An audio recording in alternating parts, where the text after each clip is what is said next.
Assalamualaikum warahmatullahi wabarakatuh. Saya Irfak Tafiani dari Universitas Nusa Putra.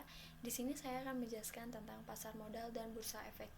Pasar modal atau capital market merupakan pasar yang berisi berbagai instrumen keuangan jangka panjang yang bisa diperjualbelikan, mulai dari surat atau obligasi, equity atau saham, reksadana, instrumen derivatif seperti option, future, serta berbagai instrumen-instrumen lainnya. Selain instrumen saham, pasar modal juga menjadi sarana pendanaan bagi perusahaan ataupun institusi lainnya seperti pemerintah. Dengan begitu, pasar modal menjadi sarana dan prasarana kegiatan jual beli dan juga kegiatan lainnya. Secara umum, definisi pasar modal sama dengan pasar umum lainnya, yaitu di mana penjual dan pembeli bertemu, tetapi barang yang dijual belikan berbeda dari pasar umum lainnya. Pasar modal memiliki peran penting bagi suatu perekonomian negara karena memiliki peran yaitu sebagai yang pertama, sebagai sarana pendanaan usaha bagi perusahaan. Pasar modal menjadi tempat di mana perusahaan bisa mendapatkan dana usaha dari masyarakat, pemodal atau investor. Dana yang diperoleh ini nantinya bisa digunakan untuk melakukan pengembangan usaha, ekspansi, penambahan modal kerja, dan lain sebagainya.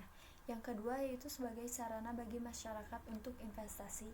Sebagai investasi bagi masyarakat dengan menggunakan berbagai instrumen investasi yang tersedia di pasar modal seperti saham, obligasi, reksadana, dan lain-lain. Ada berbagai lembaga yang terdapat di pasar modal.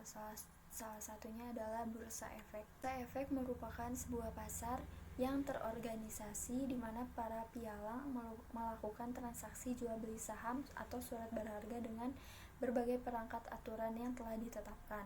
Bursa efek atau bursa saham memiliki arti yang sama dengan pasar saham. Bursa atau pasar adalah pertemuan antara penjual dengan pembeli dan di dalamnya akan terjalin komunikasi. Lembaga yang terlibat di dalam Bursa Efek, yang pertama ada Bursa Efek Indonesia selaku pengelola, perusahaan publik atau emiten selaku supplier saham, perusahaan sekuritas selaku pedagang efek, dan investor selaku konsumen.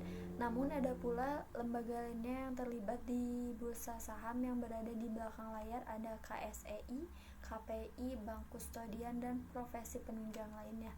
Secara garis besar yang diperjualkan di bursa efek adalah saham atau stok yang merupakan bukti kepemilikan perusahaan seseorang karena telah menyetor penyertaan modal.